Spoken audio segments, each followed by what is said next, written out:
Let us remember this is a human tragedy as we think of the 7 people on board the Challenger shuttle again today. As you look at them from left to right across the top of your screen, Greg Jarvis, the payload specialist, 41 years old. He had been conducting tests on the effects of weightlessness on fluids. Francis Scobie, or Dick Scobie, the commander. He'd flown jet fighters in Vietnam. Michael Smith, his co-pilot, the shuttle pilot, his first mission on the shuttle. Ronald McNair, mission specialist from MIT, his second shuttle mission. Judith Resnick, one of the 2 women on board, the concert pianist as well as the engineer. Ellison Onizuka, the Hawaiian, who always took the macadamia nuts down to Cape Canaveral to keep his fellow astronauts happy. And on Teacher's Day, teacher in space, Krista McAuliffe, a woman who was clearly the star of this particular mission and whose very presence on this mission had so engaged a new generation. We invested a large part of our national psyche in the space program.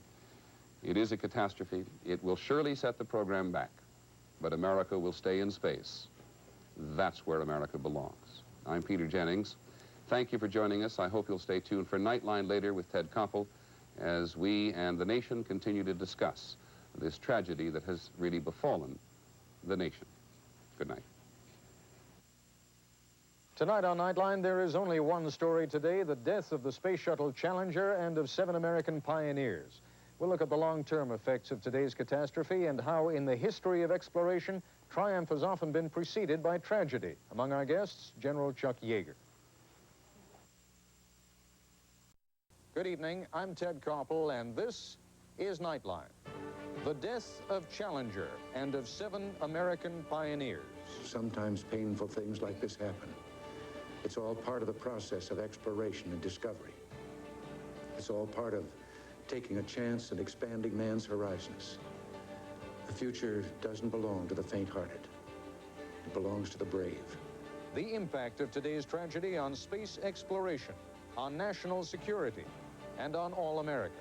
That's our story tonight.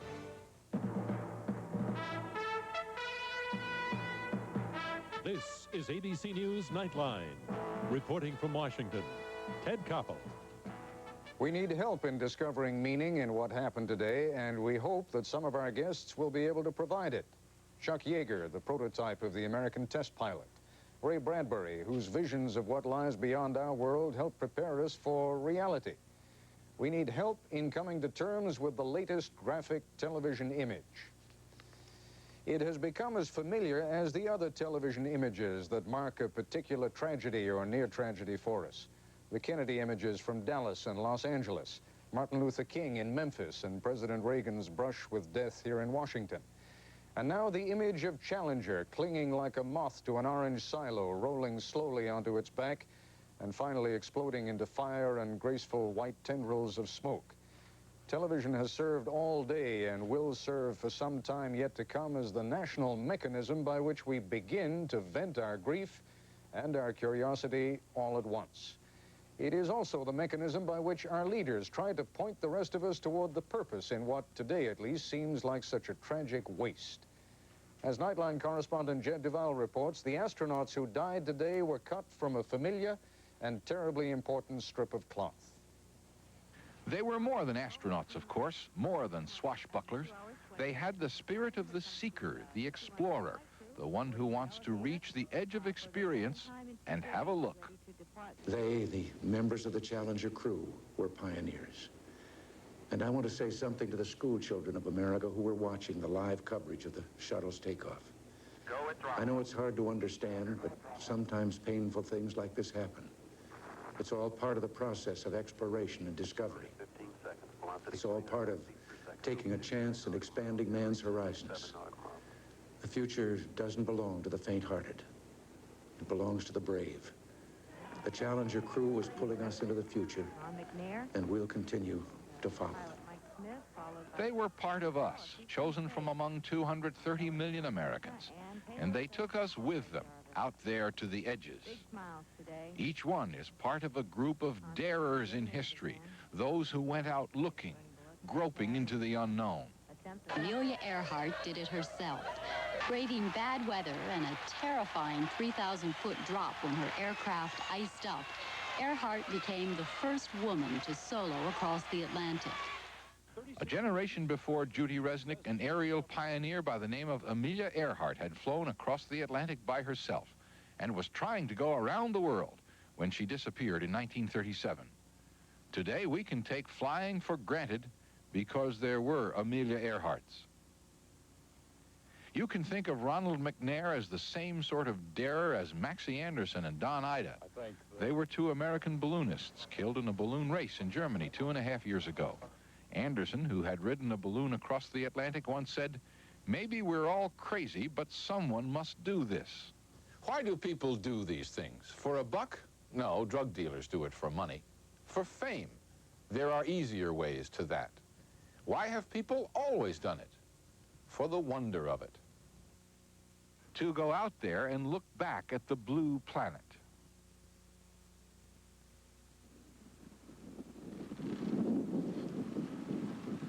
Or to go up, up, up a mountain. George Mallory and Andrew Irvine did that, went up Mount Everest, and died in the attempt, at the top or short of it. We'll never know. It was Mallory who said, when asked why climb Everest, "Because it is there." Challenger Commander Francis Dick Scobie would understand. Because it is there. They have that to share, you see. If not time and place, they share the spirit, the dare, and the wonder. Spirit, bravery, and commitment are what make not only the space program, but all of life worthwhile. We must never, as people in our daily lives or as a nation, stop exploring, stop hoping, stop discovering. We must press on. Is not Mike Smith, Navy commander and the pilot of the Challenger, cut from the same cloth as the leaders of the expedition 400 years ago that brought the first English settlers to America? The very first ones, daring something, seeking something, who died at Roanoke Island, North Carolina's lost colony. Soon, we'll know more about what killed the 7 today than has ever been discovered about what killed those early seekers. Without them and those who followed, history and our lives, of course, would be very different. Colonel Onizuka was on his second space flight. He understood the exploring nature, understood why Robert Scott went looking for the South Pole. Scott and 4 others started out in late 1911, found the pole early the next year. Later, the bodies of all 5 were found with their diaries. Without the Robert Scotts, we wouldn't know there was a South Pole. Without Marie Curie, we wouldn't have X-rays. Did she know the chances when she worked with radium and eventually contracted leukemia? Did Christa McAuliffe know the chances? Did either woman think about those chances or think instead about reaching, learning, edging forward? Gregory Jarvis was exploring too. He was to conduct the science tests aboard the spaceship. He and the others were reachers for something special. They had, in some ungenetic way, inherited a spirit that takes them over the land, over the sea, over the air. They lead, and we follow. On this day 390 years ago, the great explorer Sir Francis Drake died aboard ship off the coast of Panama. In his lifetime, the great frontiers were the oceans, and a historian later said he lived by the sea, died on it, and was buried in it. Well, today, we can say of the Challenger crew, their dedication was, like Drake's, complete. The old Navy hymn, Eternal Father, that mourns and salutes the seafarers, got a new verse after the birth of aerialists, the aviators. That verse goes, "Lord, guard and guide the men who fly through the great spaces in the sky. Be with them always in the air, in darkening storms or sunlight fair. Oh, hear us when we lift our prayer for those in peril in the air." Jed Duval for Nightline from Washington. Not that all our pioneers die in the attempt. When test pilot Chuck Yeager set out to break the sound barrier in October 1947, many thought his aircraft would explode. It didn't, And later, the World War II hero expanded the limits of flight even further, becoming the first person to fly at over 1,600 miles an hour, more than twice the speed of sound. General Yeager joins us now live from our affiliate KOVR in Sacramento, California. And in our Washington bureau, Senator Jake Garn of Utah, who last April was a crew member on Discovery in Shuttle Mission 16.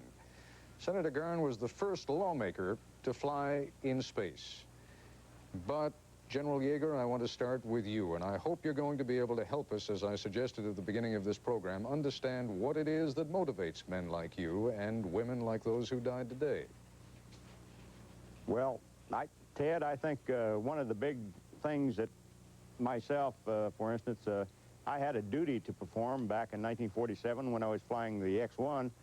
That was research flying, and I equate it a lot like combat flying. When you are sent into a war and you fly a mission, you don't give an awful lot of thought about the outcome. What you do, you weigh the rewards against the risk. And I think that same attitude follows right on into our space program. The guys and gals who were involved in the unfortunate accident today made an evaluation. They weighed the risk against the rewards that they were after. And that's the way I think all people look at this who are involved in it. Now, you understand, those of us who are not involved in it, and a great many millions of Americans obviously are not personally involved, will have to see those risks as weighing a lot heavier than the rewards today. So help rectify that balance a little bit for us. Tell us about the rewards. The rewards are the things that we find in space, and all of the research that goes on and has gone on for a long, long time, opening up new frontiers of aviation and space research.